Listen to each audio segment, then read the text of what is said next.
Baik, terima kasih terus bersama kami di Selamat Pagi Malaysia hari ini. Dan pastinya dari hari-hari yang kita lalui sebenarnya ada banyak perkara yang kita perlu perhalusi dalam tingkah laku kita dan juga perbuatan kita, khususnya apabila kita berhadapan dengan pandemik COVID-19 ini.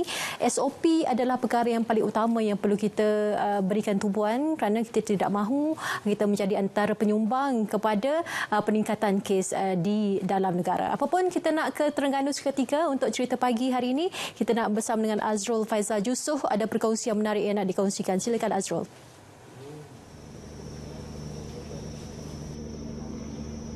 Baik, terima kasih Mac. Dan kini saya berada di JT di Agensi Penguasaan Maritim Malaysia Kuala Terengganu bagi menyaksikan kerja-kerja operasi penghantaran barang-barang keperluan untuk pakalan hadapan di Pulau Redang. Dan hari ini kita akan kongsi informasi bersama dengan Pengarah Jabatan Bancikan Masyarakat Negeri Terengganu bersama dengan Cik Zuhami Omar. Assalamualaikum Cik Zuhami. Waalaikumsalam warahmatullahi wabarakatuh. Okey, Cik Zuhami boleh kongsikan antara informasi terkini pada hari ini kita untuk operasi penghantaran pada hari ini. Silakan. Dan untuk hari ini kita ada penghantaran barangan keperluan bencana ke Pulau Redang.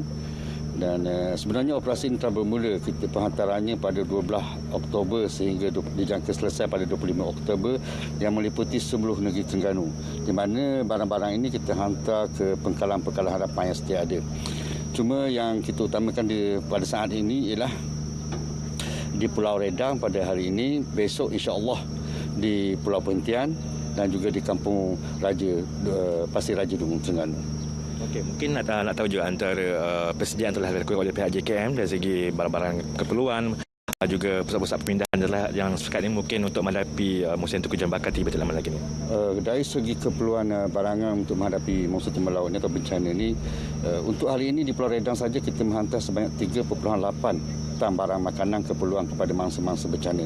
Dan untuk secara keseluruhannya di seluruh negeri Terengganu, persiapan kita untuk menghadapi musim timur laut ini dari segi keperluan barangan adalah mencukupi untuk tempoh minggu hingga 3 minggu yang meliputi kapasiti yang besar sehingga 15,000 orang. Dan insya-Allah sekiranya keperluan tersebut berkurang, kita akan ganti dengan serta-merta daripada mana-mana pembekal kita yang terdapat di seluruh Terengganu.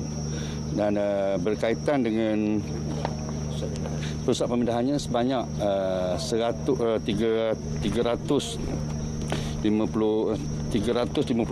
pusat pemindahan telah ditetapkan di Terengganu, di mana ia meliputi yang berkapasiti besar, sederhana dan kecil yang boleh memuatkan sebanyak 135,045 orang. Hari ini mungkin nak tahu juga antara kerjasama bersama dengan agensi mana ini untuk empatan pada hari ini. Dan pertama sekali kita ucapkan terima kasihlah kepada agensi APMM lah, Jabatan Penguasaan Maritim Malaysia, kerana sentiasa bekerjasama dengan pihak JKN dalam penghantaran makanan ke Pulau Redang dan Pulau Perhentian.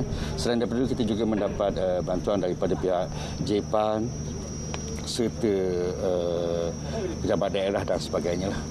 Dari segi mungkin nak jaga juga antara sekarang ni masih lagi dalam PKP, kita masih berjaga-jaga dengan COVID-19 ni, mungkin Cik Zaimi nak tambah sikit mungkin. Berkaitan dengan pandemik COVID-19 di pusat pemindahan, setelah kita telah ada SOP untuk pusat pemindahan yang berdasarkan kepada pandemik COVID sekarang, walau bagaimanapun kita percaya dari segi keperluan asas, sama ada dari segi sanitizer, lepas itu penutup muka dan pencatat suhu akan disediakan di tempat-tempat tersebutlah, dalam kata orang untuk mengelakkan nanti timbul kluster baru, iaitu kluster banjir dan sebagainya lah. Itu sahaja yang antara boleh kongsikan bila dekat Terengganu. Jadi antara lain kita harapkan untuk selepasnya akan terus adakan untuk operasi penghantaran ke pakalan hadapan di tempat-tempat yang berisiko banjir dan berbagai musim tengku nanti. Jadi sekian untuk waktu ini dari kami di Cerita Pagi Terengganu, dan kembali bersama rakan tugas di KL bersama dengan Mac di sana. Silakan.